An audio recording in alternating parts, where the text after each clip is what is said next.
What's up, guys? We're doing some more wrenching today. We're adding rear lower control arms and bump stops, and we're getting started right now. What is going on, guys?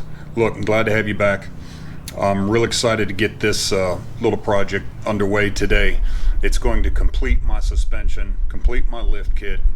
Like a lot of people, I had to be cost effective and buy a partial kit to start with. But as far as partial kits go, this one came with almost everything. Well, it did come with everything except front rear lower control arms and bump stops. So if you watch the install video of the lift kit, I opted for the rock crawler front bump stops and the rock crawler front sway bar quick disconnects. Everything else is Clayton Off Road. The springs, track bars are adjustable. All the control arms are adjustable. It's a good kit. I've been running it, well, about a year, because I put the kit on about a year ago. So, and it's taken me that long to complete it. I added the front lower control arms about 6 months ago, and now we're putting the rear lower control arms on and the rear bump stops, and it's going to complete it. And I'm going to be so stoked about it because a couple days from now, I'm putting 37s on napalm. All right, so what we're looking at right here, these are the Clayton Off Road rear lower control arms for Jeep JL and Jeep JK. Just like the front ones, if you watched my front install video, these are 2-inch square tube, 1/4-inch wall thickness. The housing for the gyro bushing here is 5/16. These things are beefy, dude. Plugs for your grease fittings. You can take your grease fittings out, put these plugs in, and that way you don't have to worry about breaking them off, and when you get ready to service them, just pull the plugs out, put your grease fittings in, be good to go. Bump stops. These are the rear bump stops. Pretty standard throughout the industry for the JLs. It just sets on top of your axle tube like this. If you want a 3-inch bump stop, you can see the holes are drilled there. If you want a 4-inch bump stop, turn it over like that. The holes are already pre-drilled for that. And the mounting hardware for the bump stops. I've got a little maintenance to take care of on the underside of napalm. I've got some rust that I've got to get some paint on. So I'm going to take the wheels off.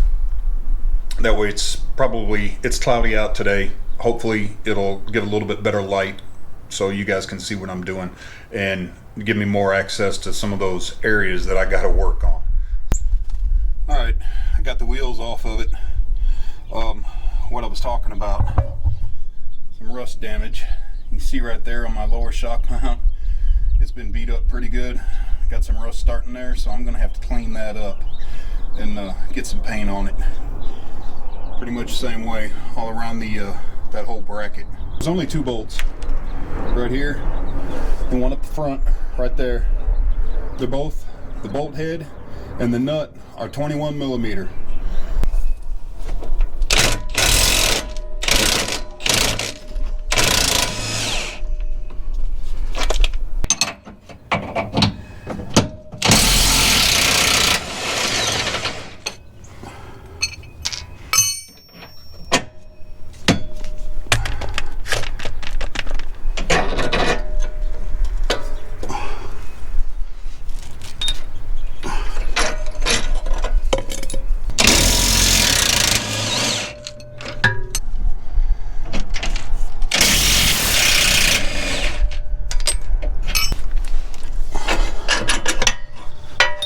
Alright, control arms are out.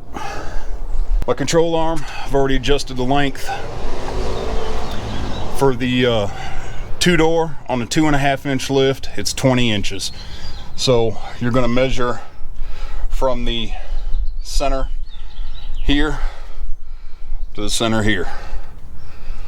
Pretty simple, actually. The adjustment end always goes to the frame. And remember to keep your grease zerk down so you can get to it, because if you turn it around, put it on top, you can't get a grease gun on it without dropping the control arm. So put it down. And now that I'm thinking about it, I am probably going to go ahead and take these grease zerks out and put those plugs in there so I don't break one of these off on the trail.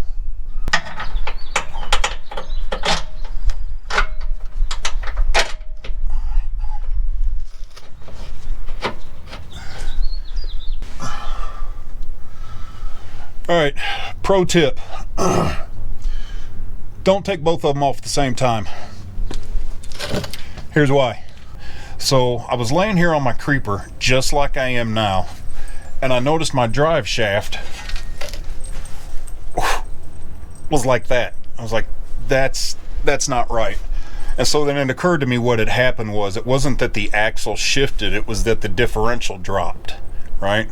And that's why this on the bracket down here, that's why it was so far off. So I put my floor jack underneath the front of the differential, and so when it lifted the front up, it pulled the back of the bracket, it pulled it forward, and it basically went right into place. So pro tip, do not take both control arms off at the same time, or you'll have the same issue I did. But now you know the fix, so do what you want to do.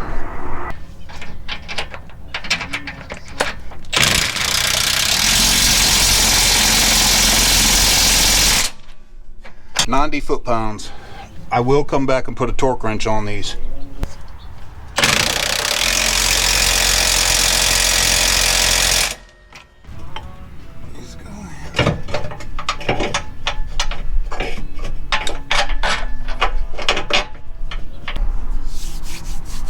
So, same issue on this side, but now I know the easy fix for it.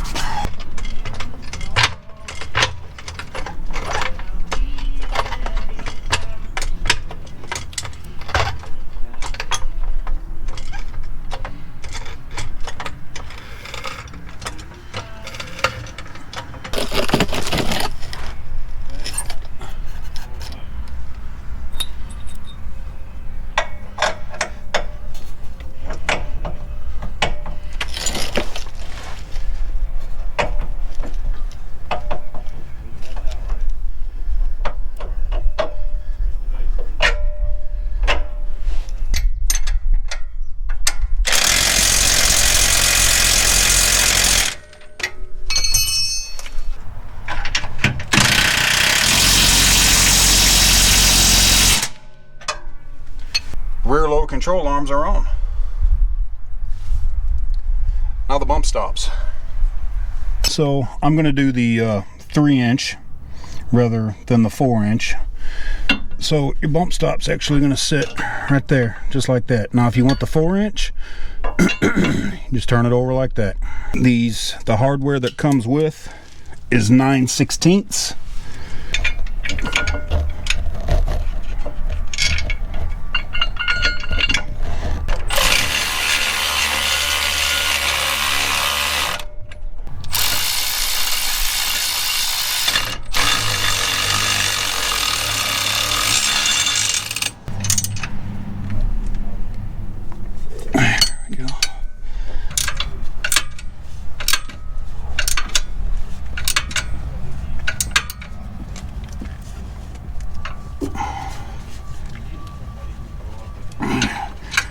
I may end up coming back and taking these bump stops off at a later date. Once I get the 37s on there, I'll do a flex test and see how it works. If it's impeding my articulation, I'll take them some bitches right back out. Don't have a problem with it. Same process on the other side.